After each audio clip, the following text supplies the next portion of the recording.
Hello प्रिय भाइयों और बहनों, गुड मॉर्निंग, जय मसीह की। आज के दिन में मैं आपके और आपके प्रियजनों के लिए बेहतर जीवन और आशीष की कामना करते हुए आज की मन्ना की शुरुआत करना चाहता हूँ। आज हम बात करेंगे यीशु मसीह के दूसरे आगमन की तैयारी कैसे करें, उसके 6वीं कड़ी के बारे में।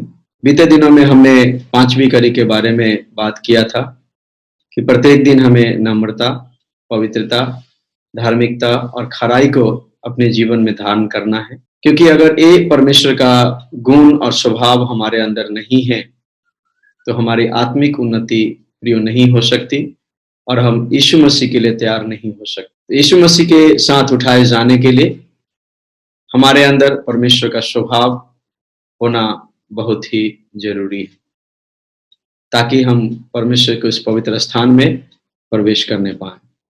आशा करता हूं कि आप सभी अवश्य आशीषित हुए होंगे।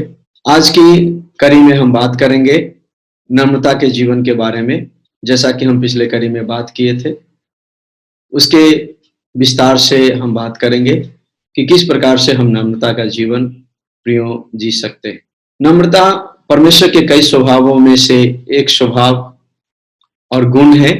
हिंदी भाषा में नम्रता के लिए कई अलग अलग शब्द का इस्तेमाल हुआ है, जैसे विनम्रता, दीनता, विनयशीलता, महत्वहीनता इत्यादि। नम्रता एक ईश्वरीय गुण है। इसका मतलब होता है अपने आप को छोटा करना या अपने आप को झुकाना।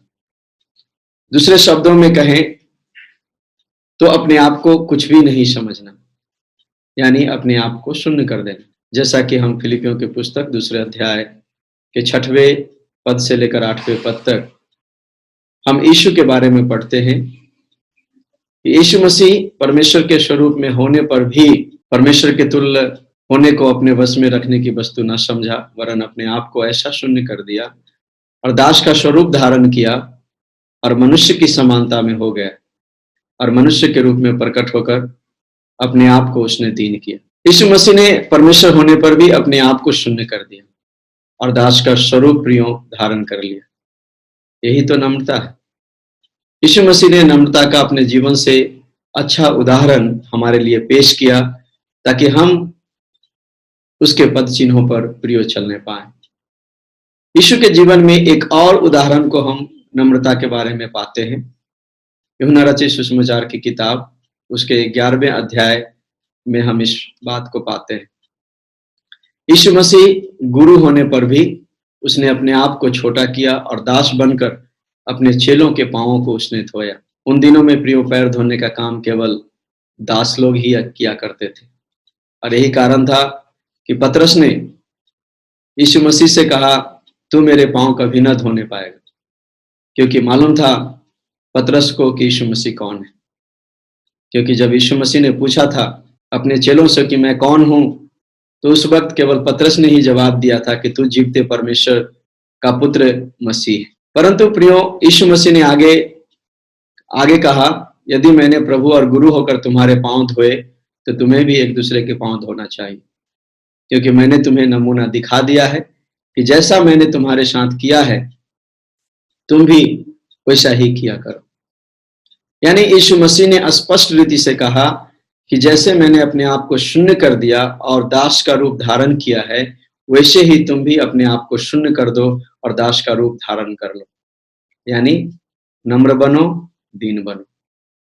पौलुस भी इसी बात को प्रियो हमसे कहता है और वो कहता है कि जैसा यीशु मसीह का स्वभाव था वैसा ही तुम्हारा भी स्वभाव होना चाहिए। प्रियो निश्चय अगर हम यीशु मसीह के चेले हैं, यीशु के अगर हम बेटे हैं और बेटियां हैं, तो जैसा यीशु मसीह का स्वभाव था वैसा ही हमारा स्वभाव होना चाहिए। यीशु मसीह अगर नम्र थे, दीन थे, तो हमें भी नम्र और दीन होना जरूरी है। क्यों यीशु मसीह चाहते हैं कि हम नम्र और दीन बने? प्रियो हम वचन में इसके कई सारे लाभ और फायदे को हम पाते हैं।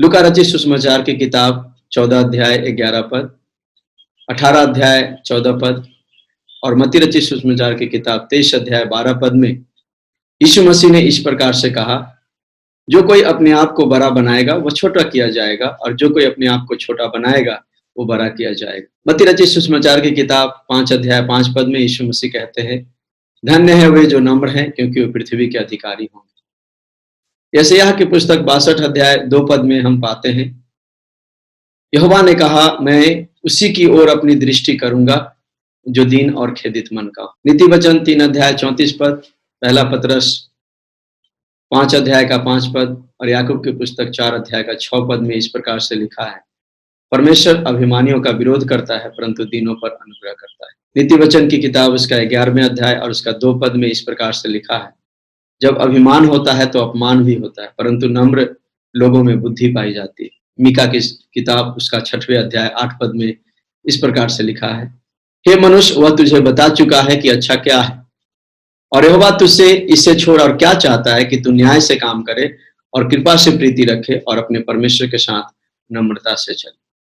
हाँ प्रियो, परमेश्वर चाहता है कि हम नम्रता से चलें, दिखावा ना करें, न झूठी बुराई के लिए कुछ करें, न दूसरों को नीचा देखें और न ही दूसरों को नीचा करें। प्रियो, जो नम्र या दीन स्वभाव का होता है वो हमेशा दूसरों को अपने से बेहतर मानता है।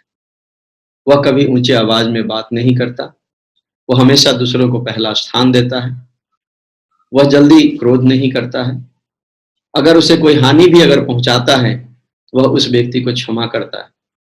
यानी नम्र व्यक्ति हर एक बातों को प्रियो सह लेता है और यही तो नम्रता का पहचान है और गुण है।